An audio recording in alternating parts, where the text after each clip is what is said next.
খুব পজিটিভ আৰু আমি সাকসেছ কৰিব পাৰিছোঁ বুলি আমি এই ৰেলী ডিছপোজেশ্যনৰ যাত্ৰা যিটো ৰেলী ইয়াত সকলো জাতি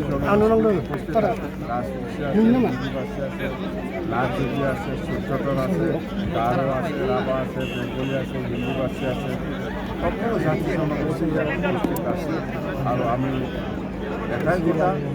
BPF দলক যোৱা PTC নিৰ্বাচনত যেনেকৈ সকলো ৰাইজে আমাক সহায় কৰিবলৈ চৰকাৰ বনাবলৈ সুবিধা দিছে এই সুবিধা দিয়াৰ কাৰণে আমি PTC ৰাইজক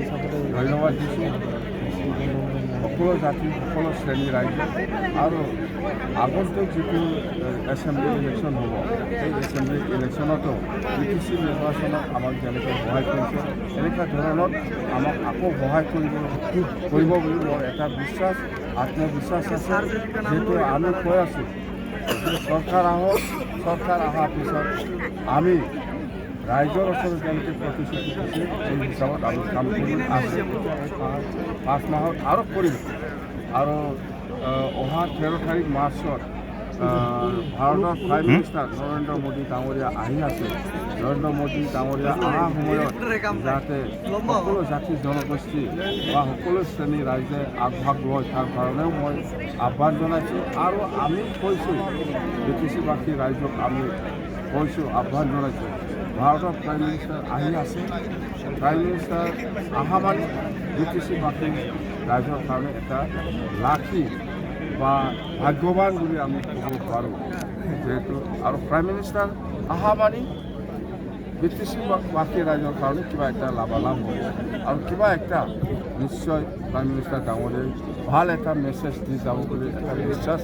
আছে সেইকাৰণে মই সকলো শ্ৰেণীৰ ৰাইজক BTC-বাসী ৰাইজক হাজাৰ হাজাৰ লাখ লাখ ওলাই আহিবৰ কাৰণে মই অনুৰোধ কৰিছোঁ আৰু আমাৰ টাৰ্গেট আছে 2 লাখ কেটাৰিং আমাৰ টাৰ্গেট আছে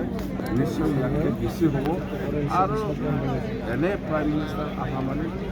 ভাল এটা খবৰ লৈ পেলাইহে আহিব ভাল এটা মেছেজ দিবৰ কাৰণেহে আহিব আমাৰ BTC-বাসী ৰাইজ আমাৰ কথা হ'ল দিছপুৰত আকৌ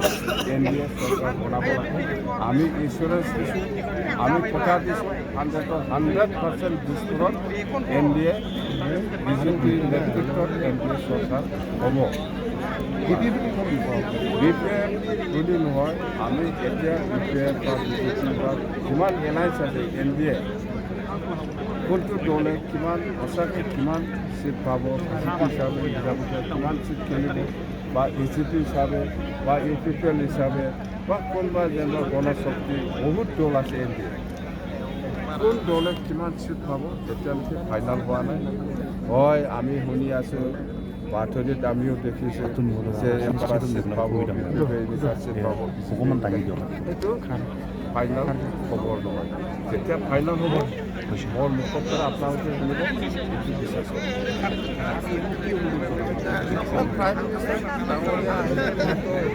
আমিতো কমেই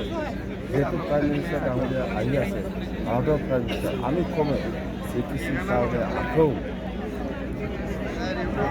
ভাল খবৰ দি পেলাই যাবৰ কাৰণে মই কৰিম অকল মুঠতে আমাৰতো আছে যেনিবা আগত আদৰোৱা হিচাপে আছে ইণ্ডো ভূটান নেশ্যনেল হাইৱে ক'ব লাগে এইবিলাক বাকী আছে বা কাৰ্বি আংলঙৰ বড়োসকলৰ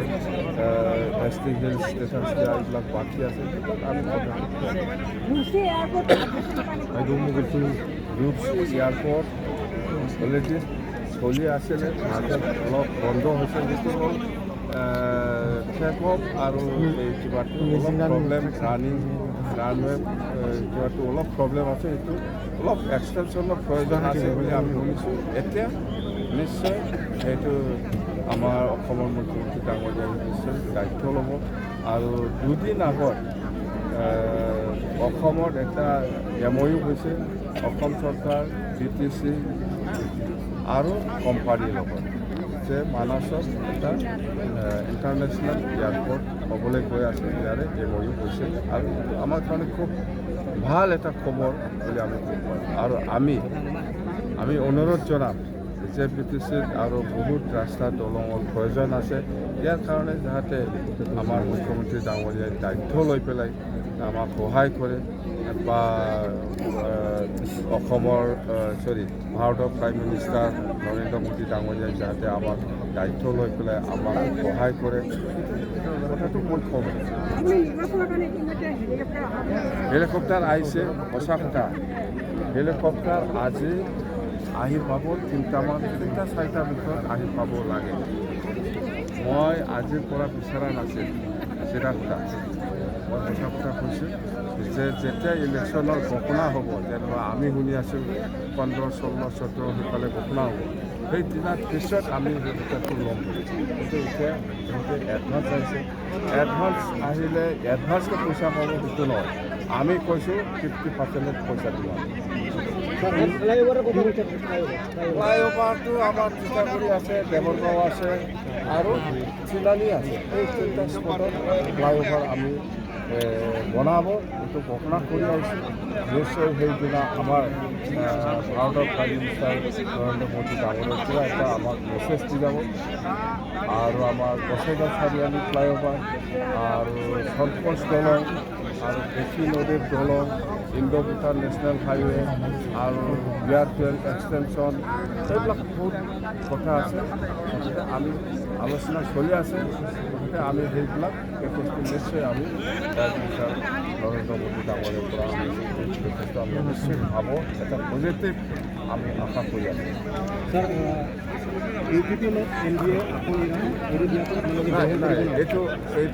এইটো আমাক এন ডি এ আজিৰ দিনত এন ডি এ হিচাপে বিজেপিয়ে নেতৃত্ব লয়, ইউ পি এ হিচাপে কংগ্ৰেছে নেতৃত্ব লয়। তো আমি বি পি এফ দল হিচাপে আলোচনা কৰিবলৈ আমি বি পি এফৰ কাৰণে কিমান চিট ল'ব পাৰে এইটো আমাৰ কেপাচিটি, ইউ পি পি এলে আলোচনা কৰি পেলাই কিমান চিট ল'ব পাৰে ইহঁতৰ কথা, ইহঁতৰ কেপাচিটি কিমান আছে নাই। আমি আমাৰ কেপাচিটি মতে আলোচনা কৰি আমি চিটটো ল'ম, এইটো আমাৰ বি পি এফ দলৰ কথা। আজিৰ দিনত ইউ পি পি এলে আলোচনা কৰি পেলাই কিমান চিট ল'ব পাৰে ইহঁতৰ দায়িত্ব, এইটো হ'ল এলায়েন্সৰ নিয়ম। এইটো নতুন